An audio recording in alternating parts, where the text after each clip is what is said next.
I'd like to spend the next part of our evening dreaming about the future. And I'd like to do that using two phrases that Rob and Ali have both just mentioned: an engine for growth and a home for God's people. Because I think those two phrases really help us imagine the future in big and exciting ways. It's been obvious to me since I arrived that Christchurch Earlsfield is a church that wants to grow. You love God and you love each other. You love his gospel and you love your community.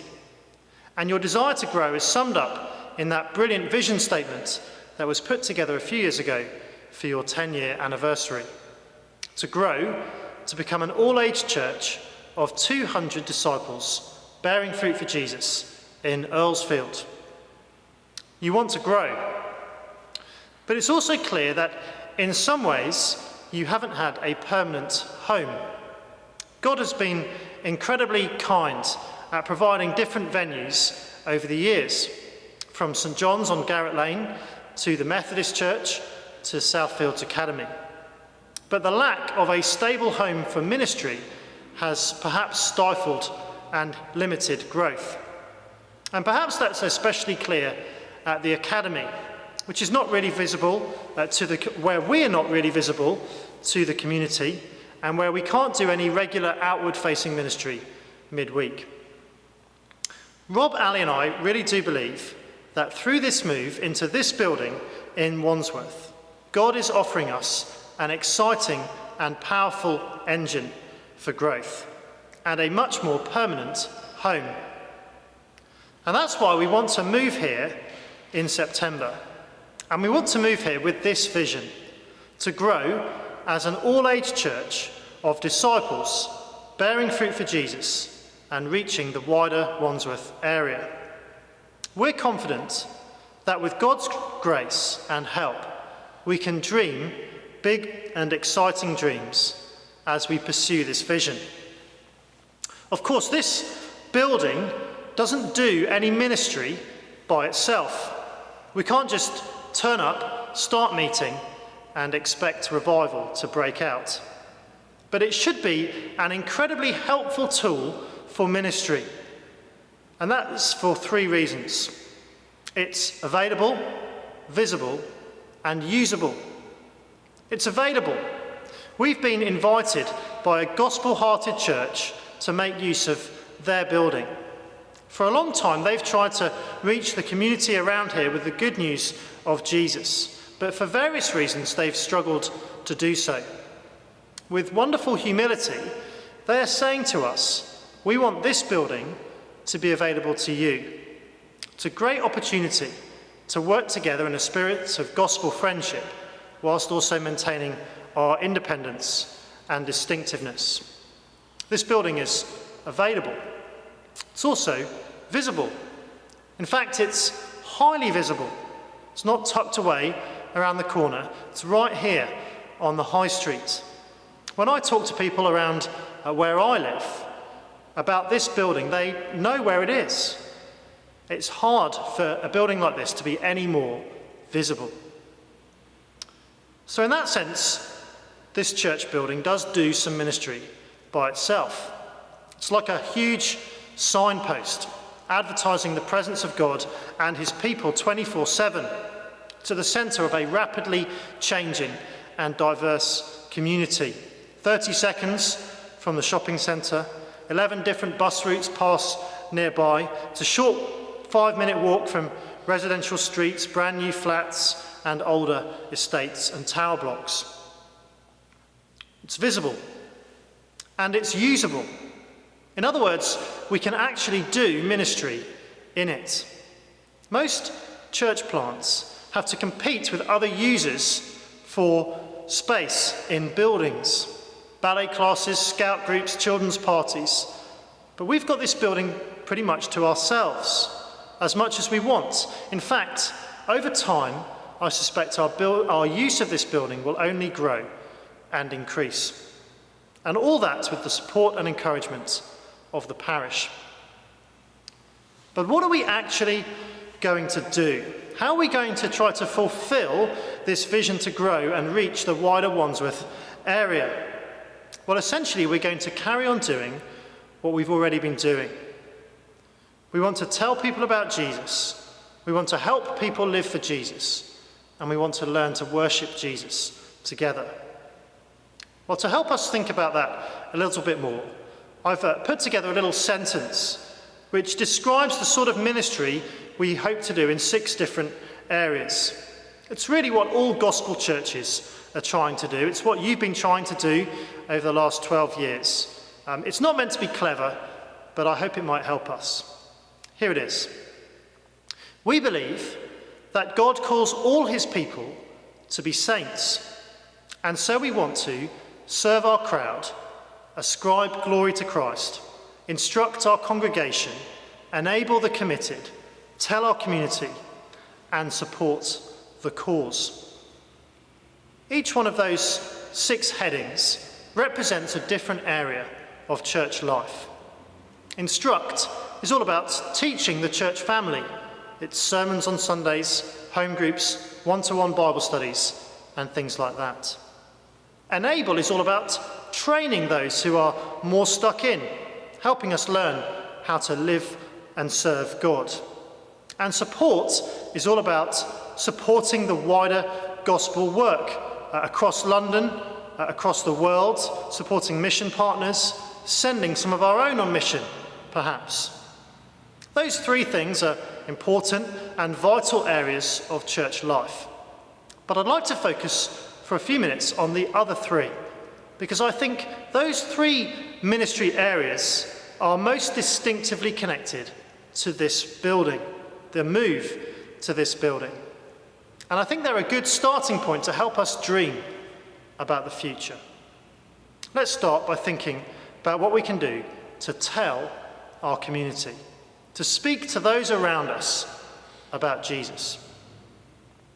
Wandsworth is home to all sorts of different people. Within a few minutes' walk of this building, there are Victorian and Edwardian streets. There are modern developments. There's the Wandsworth Town Conservation Area. There is the new Ram Quarter with all those flats that have gone up. There's Castlemaine Tower and Sudbury House on top of the Southside Shopping Centre, the Brocklebank Estate around Sainsbury's at the top of Garrett Lane. The variety of housing around this building, all within a few minutes' walk, reveals the exciting diversity of this area. And we want to reach all different sorts of people from all those different little communities. Those who've lived here all their lives, those who are just moving in to the new flats, young families within a 5 to 10 minute walk, elderly residents, people from all sorts of ethnic and economic backgrounds. We want to tell our community. And here are a few ideas about how we could do that. We could have a barbecue in the summer months on the grounds outside the church. We could do carol singing outside the shopping centre and invite people to Christmas carol services. We could offer a Christmas present wrapping service here in the building, or an Easter activity in the week before Easter. We could host film nights or music concerts or art installations, things that involve or lead into a talk on a hot topic from a Christian perspective. We would love to hand out flyers and invitations to our services, perhaps on a Saturday or on a Sunday before or after church. We might develop a team of people who do that every week, or perhaps once a month, or just before special events. Some people might like to be trained in doing evangelistic questionnaires. We could do something similar around the local streets and tower blocks. We could open up a pop-up coffee shop at the back and have people on hand ready to greet people and speak to them about Jesus. We could advertise Christianity Explored and then host that in here with a meal. We could have a community breakfast before a family service that simply and clearly explains the Christian faith. The longer we're in this building, the more we'll get to know the community around us. And the more we'll start to think of all sorts of other opportunities that we can pursue to tell them about Jesus. But I also think that we'll be able to reach people further afield than just 5, 10, 15 minutes walk. We'll be able to reach the people many of us currently live alongside. Wandsworth is well connected to where many of us already live. And so I think we can use this building to reach the friends we've already got. If they come here to go to the shops or to the cinema or the restaurants, why won't they come here to church as well? To help us try to reach those people, I've put together a little business card which you could just pop in your wallet and hand to a friend and say, hey, this is where we go to church. Would you like to come? It's just up the road near the shops. Those are just a few ideas about how we could tell our community. And I'm sure you can think of many others, and we'd love to hear from you. But let's think about the next area of ministry, serve our crowd. This is similar to telling the community, but it focuses on the people we're already beginning to get to know, rather than the people we don't know yet. These are things like a weekly playgroup with toys and singing and homemade cakes and a little Bible story and a craft. Or perhaps a monthly Saturday dad's playgroup with bacon sandwiches so they can have a break from the shops. This is where we might partner with the local council and their Christian fellowship, or perhaps host a seniors' tea and have a short Bible talk and offer to visit elderly people who live nearby. Over time, we might start to partner with other organisations to serve particular needs in the local area. Perhaps Christians Against Poverty, or a food bank, or a crisis pregnancy advice service. Institutions, organisations like that might want to use some of the rooms at the back during the week. We could host local schools for assemblies or RE lessons. We could do English lessons or an international cafe, perhaps a weekly youth group or an after-school Bible club. Through all these different things and activities like them, we want to serve the crowd. Those who turn up on Sundays or at other times during the week, but who don't yet know Jesus. We want to help them get stuck into the life of our church. We want to build bridges with them across which we can share the gospel so that they might become regular members of the church family. Let me finish with the final area, ascribe glory to Christ. In other words, what we do on a Sunday morning, our worship, which is the heart of everything else we do. I'm excited about all the different areas of ministry, but perhaps especially excited about this, because it's about making Sundays as good and as exciting and as Christ-honouring as they possibly can be. It's about making Sunday gatherings a flagship for Christ, so that people might encounter him as we encounter him and as they encounter us. We want to use this building to create a Sunday experience that captures people's attention and gives them a desire to come back each week. Week by week, we want to work hard with music, aesthetics, content, welcome. Of course, we want to go out there and tell people about Jesus, but I'm confident that we can expect people to come in here and hear about Jesus as we worship him together. A few months back, I preached here in the evening. It was a wet, grey March evening. And that's just what happened. At least one total stranger, whom no one here had ever met before, walked in off the street and spent the next hour or so with us. In fact, it's what I've seen in my admittedly limited ministry experience so far. People do just walk in to church buildings, sometimes in large crowds at Christmas and Easter. Other times, all by themselves, searching for something, looking for something, even if they don't know exactly what that something is. And if we're here in that building, worshipping Christ at the same time as them, we are often given by God the amazing opportunity of pointing those people to Jesus in our service, in the kids' groups, over coffee afterwards. Couples will come along asking about baptism, and we'll offer baptism preparation classes. We'll tell them about Jesus. We'll make a big deal of festivals, of carol services, of Christingle, of Remembrance Day, of Easter. We could do family activities on Good Friday morning and a quiet meditative service on Good Friday afternoon.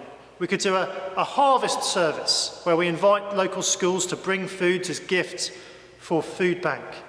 Perhaps when this street out here is finally pedestrianised, we could do an outdoor service with a picnic. This building clearly needs some love and attention, some quite significant work, in fact. But the whole purpose of a building like this is to enable God's people to worship God and to display God to their community. Just imagine how beautiful we could make it for a candlelit carol service. Imagine how funky we could make it for an evening service, attracting young adults who live nearby. Imagine the buzz at the back over coffee after a morning service of all sorts of different people, all sorts of different ages, children, adults, mingling around, having coffee, getting to know each other. See, I'm really confident that if you put 60, 70, 80 of us in this building on a Sunday morning, people will leave thinking something awesome is going on in there. And I want to come back to find out what it is.